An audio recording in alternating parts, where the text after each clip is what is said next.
And Southeast Alaska is very important prehistorically because it may have been one of the migration corridors of people moving from western Beringia into eastern Beringia into the lower 48 area. It may have been one of the migration routes.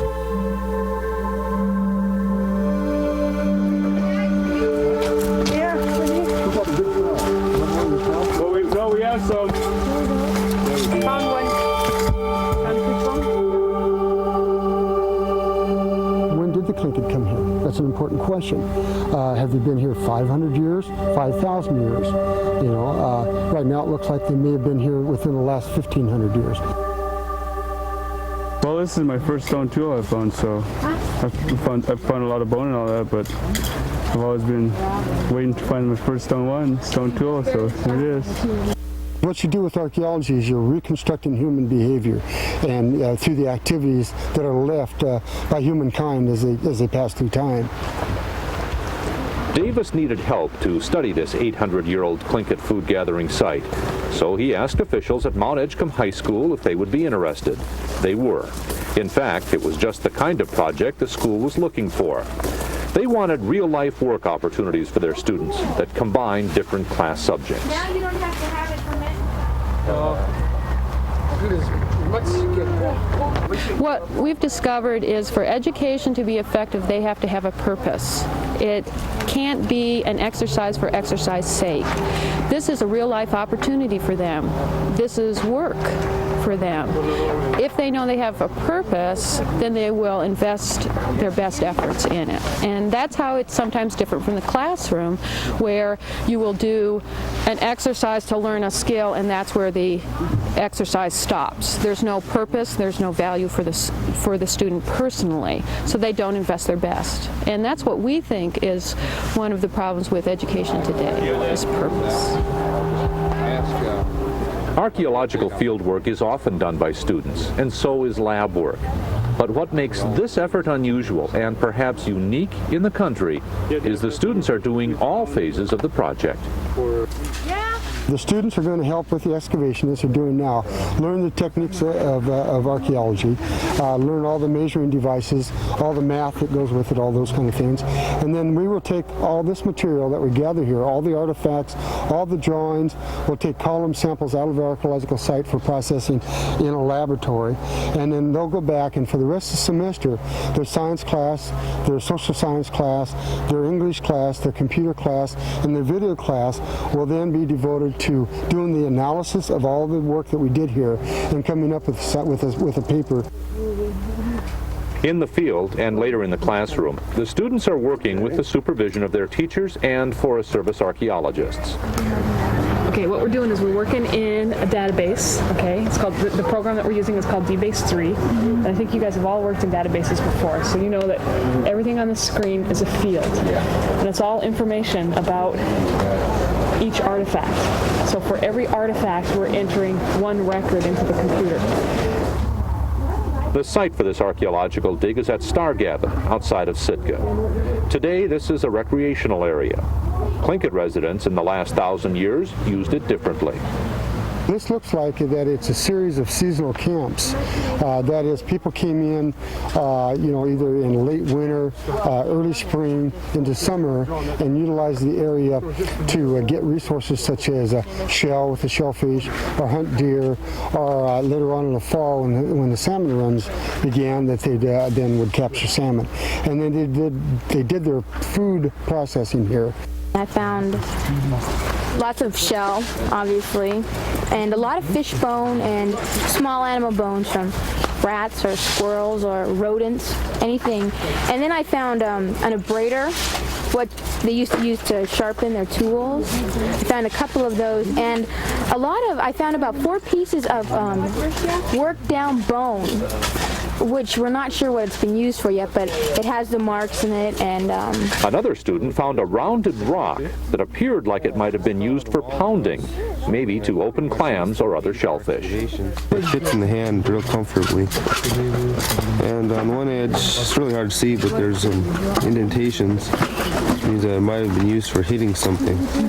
Not really sure, but we're just working on the possibility that it might be used for that purpose. That's why we're going to bag it. Bagging items they found is just part of the work done each day the students are in the field. For a month, they shoveled, sifted, documented, and bagged items found at the site. It's slow work that requires attention to detail. Go in the dirt like this, and you scrape up some things. And you got to do it kind of slowly because there may be a rock or a shell or some sort of artifact lying there, and if you just, go real quick, you could miss it, and it could just end up in the garbage pile. So you have to go rather slowly, and then get some things on your tray or your dustpan and just start basically picking through it, like looking for things. Like here, there's a bone. If I went really quick, I'd never be able to see that. And then we take this and we put it in our field sample bag for later analysis. In addition to finding the artifacts, the students have to be able to plot the location of the find on paper. Are you going to shoot it again? What are we shooting? Artifact, stone? An electronic transit with laser technology and a computer attachment precisely locate the artifact. Back in the lab, the information can be uploaded to a computer and displayed graphically. A Forest Service shelter at the excavation site provided some protection for other kinds of field work. I'm washing the dirt off so you can see the scrapes, so you'd be able to tell if they were chipping it or if they were sharpening it with a different stone. Like here you can tell that they were rubbing it against something because it has scratches. And you could just tell what it's been through easier. I'm copying down this profile that I did this morning, and the letters here, like there's C, B, and A. A is the sterile soil. Okay. B is all shell, and C is just reddish black soil. We're going to be plotting in where we found artifacts. And it'll show us what area we found them in. Right here you've got a post hole. The students learn more than math and science while working on the excavation phase. To improve communication skills for their English class, students serve as hosts for visitors. And we're thinking that there was some structure built on this site right here, but we're not exactly quite sure. Maybe a house. One there. I'm saying it's a steam bath, but I know that's far out.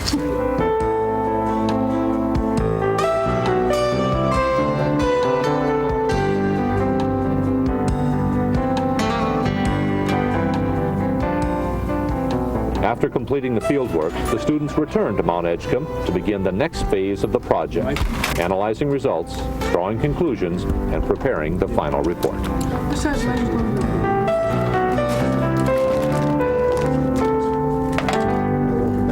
Right now we're just separating all the different types of shellfish into their different containers, and we're going to weigh them and see which type of shellfish was the most abundant and which wasn't, and all that. And here we just have some rocks that we're just mixed into those, and here we have some cockles and some butter clams, and same here.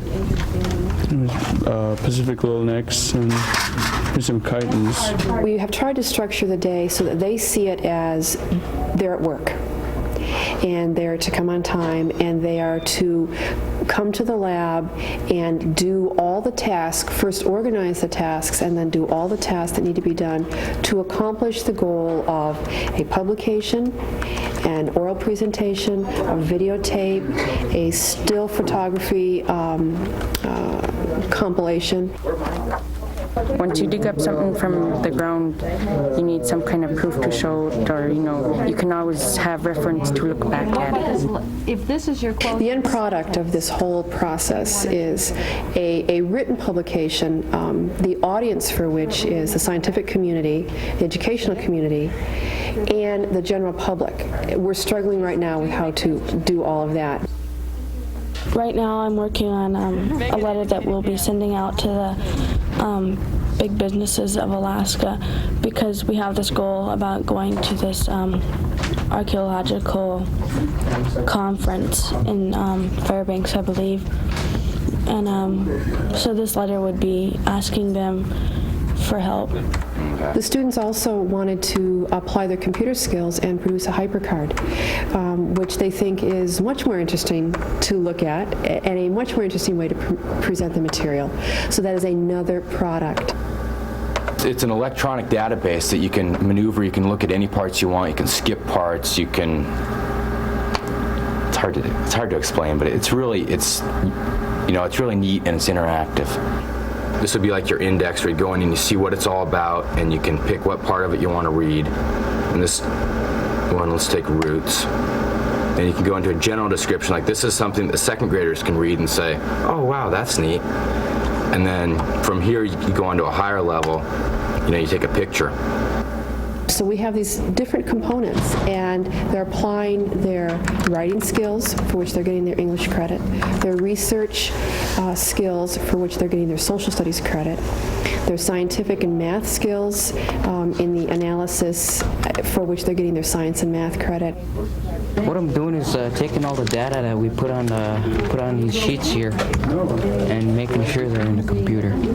All the weights, the length, width, and thickness of the artifacts that we put on.